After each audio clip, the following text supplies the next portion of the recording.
Here's another volume of the big six. In this volume, we're going to tie a few things together from a big picture movement standpoint. So let's start with a warm-up. Typically, we'll do a get back up. And that can be challenging for some. So what I'm going to do today is really work on some dynamic movements. So I'm going to do a dynamic hamstring stretch first. So right hand, left hand, I'm coming all the way back up, both hands. I can swap left, right, both. Left, right, both. And if you notice, I'm kind of working through the hips. So as you're doing those, you can definitely do more than I do. We're just kind of going through, giving you an example of what you can do. Then we can do a low to high lift where we add a diagonal plane to it. So I'm loading my right hip and unloading to the left. And then I'm going to load my left hip, unload to the right.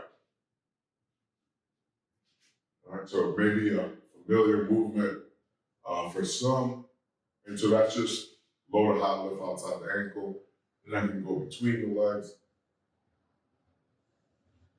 Kind of doing the same thing, just kind of getting some blood flow.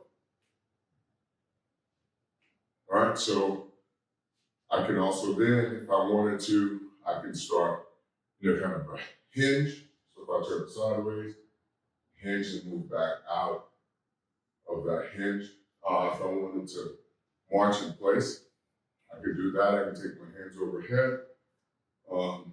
Again, just trying to get a little bit of blood flow, increase your heart rate a little bit.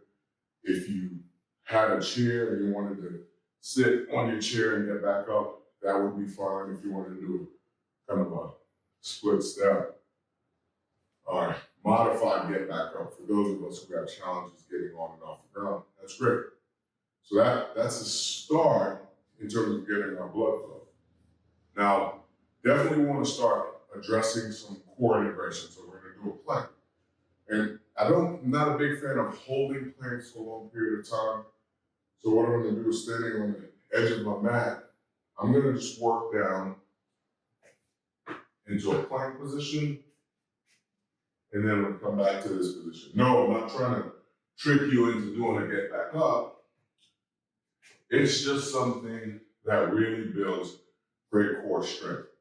You can do this to a higher surface, so a couch, countertop, you get the bottom of your stairway, that all works.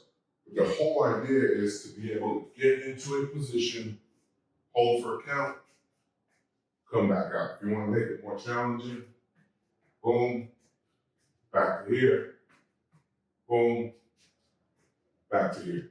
So that allows us to work through some core integration. I'm going to do a halo next. If your shoulder mobility allows, this is the great thing to really kind of work on integrating different pieces of movement. So I'm going to put my hands together and I'm going to come up, round my head, try to touch my T-spine, come back down.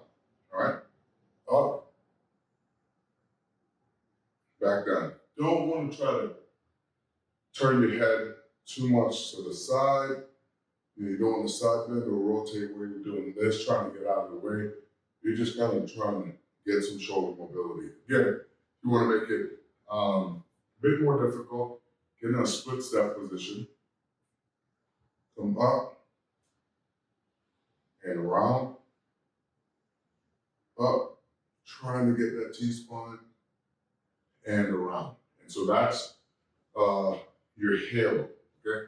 Now, as we kind of work through this, we want to do some diagonal patterns, so things that cross one side of the body and finish on the other side, okay? So we're going to a split step again, and I'm going to reach down, so I'm loading my right hip, come up over my left shoulder, down over my right hip, up over my left shoulder. And if you notice, I'm not letting my whole body turn. I'm really letting my upper torso, my trunk, upper trunk, turn over my lower body, okay? So I'm just letting my trunk turn over my lower body. There, and I'll swap sides and definitely compressing, loading into the ground, down through the hip, up over the shoulder. And I'm letting my chest really kind of lead the way, all right? So as I work through that diagonal pattern, not only am I loading the lower body, I get to work on a little bit of rotation, and I'm working through my internal and external obliques as well. Now, if we think about what we're doing on a day-to-day basis, the upper body and lower body really need to work well together. The next thing we're going to do is a standing hamstring curl. I'm going to get into kind of a stride position here. I'm going to lift my back leg, and what I'm going to do here is just curl my heels to my butt and back down. Curl and reach through the toe. Curl, reach through the toe. I don't want my leg coming out to the side. So if I'm facing you, stride position again, curl and back down. So it's going to challenge you not to rotate into that knee too much. Good. All right, so that's, as we work through that, that really kind of activates the hamstring a bit. And think about slowing the leg down.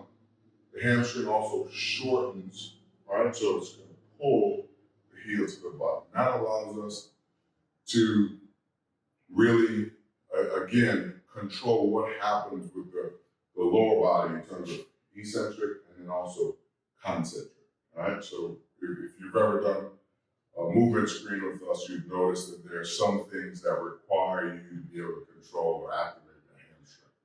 The next thing we want to do is an isometric hip movement here. So it's just really isometric hip flexion. I'm going to come up to stand. I'm going to push this knee up into my right hand. Push, hold, and relax. I'm going to come back again. Push, hold, and relax. I'm going to turn sideways here in a second. Push, hold, relax. Push, hold, relax. And what I want you to notice is I'm not going to hyperextend. I really want to stay nice and tall. So left, low balance challenge, push, and relax. Come to the next side, push, relax. I want to stay nice and tall. Don't want to flex into that hip. The other thing, so you got the option of just going side to side, where you just push, hold, relax, left, push, hold, relax, right, or you can do the same side for a series, all right? And so you would try to get the knee up to 90 degrees, activating there in a really kind of in a shortened position, at least as it relates to the hip flexion, but really you want to be up kind of nice and tall. All right, now the next thing we want to look at is a walking sequence.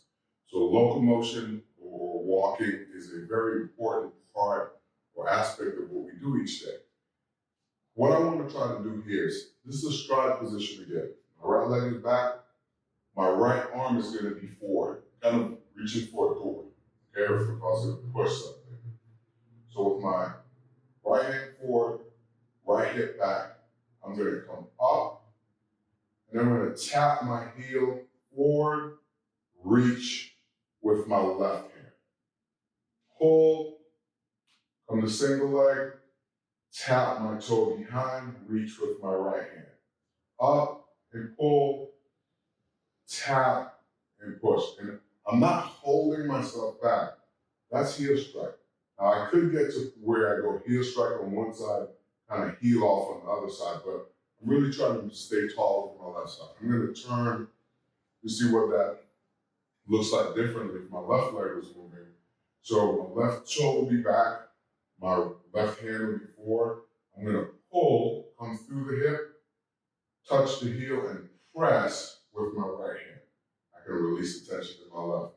Pull and press. Pull and press. Pull and press. Now, this definitely involves a lot of single leg stability or balance.